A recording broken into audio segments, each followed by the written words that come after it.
morning and welcome to Sunrise to Sunset with Pastor Gene. It is Friday, October the 23rd, and welcome back. Today we're going to be looking at Matthew 27, verses 1 to 23, and we're going to be talking a little bit about some strange things on justice issues and what justice was supposed to be and what it actually was in the story of Jesus' trial and crucifixion.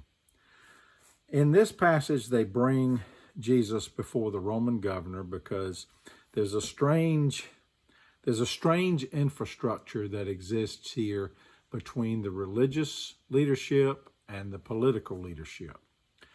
A lot of people don't understand today this whole church and state issue. They think they do because they think they understand freedom with no regard for responsibility, or they think they have a responsibility to talk about religious and political things as separate entities, not realizing why we even have the freedoms and responsibilities that we do have today, particularly in the United States. But at this time, the Jewish religious people did not have the authority to put people to death without the consent of the Roman government. And the Roman government had the authority, as those who were over the people, to put people to death, even if it was against what Jewish law called for. And we're going to see a little bit about that here in just a few minutes.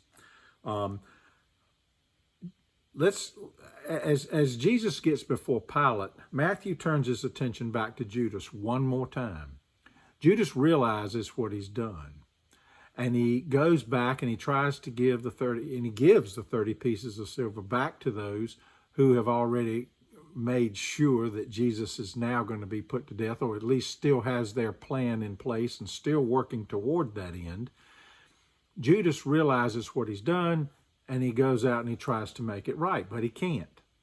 So then he goes out and he hangs himself.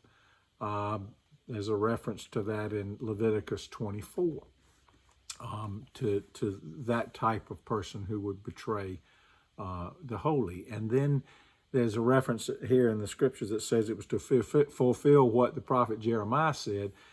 It's probably more related to something in Zechariah 11, 12 and 13 rather than Jeremiah, but there's a lot going on right here. Then Pilate starts questioning Jesus at the trial, and of course Jesus doesn't give an answer. He's been real smart about the temple tax, and he's been real smart about taxes in general, and rendering unto Caesar what is Caesar, and unto God what is God's. And so Pilate doesn't get an answer. He's the political leader, but Pilate doesn't get an answer. And of course, he doesn't get an answer to a single charge made against Jesus, which means he's got to make some kind of a decision. He doesn't know what to do. So there's a custom and there's a law. And keeping peace in Roman-occupied territories is something very, very important. Keeping peace. In other words, don't let people get upset. Don't let people get to where they're angry about things. Don't let them get that far. So he realizes he has a custom. He can release a prisoner they have who was working against Rome, who was facing death.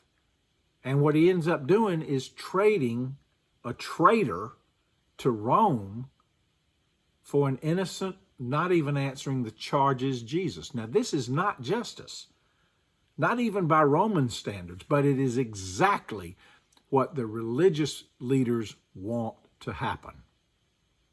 And in fact, even though he's warned in a dream from his wife, maybe this isn't the thing to do, Pilate goes on ahead and with this option and gives it to the crowd. And what do but start shouting, "Crucify him, let him be crucified." It's it's a situation where both the religious and the political don't realize it, but they're working together for something wrong. This isn't justice, and yet it is the grace of God at work in a way that will atone for the sins of the whole world.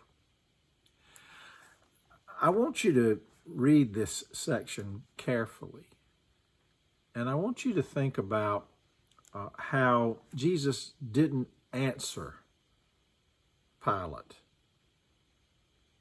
Maybe it didn't deserve an answer. Maybe now out in the light, everybody could clearly see what happens when people make choices about politics over religion, as in Barabbas over Jesus.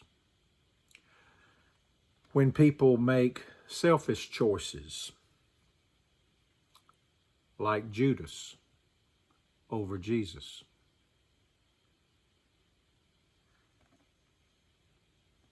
Either way,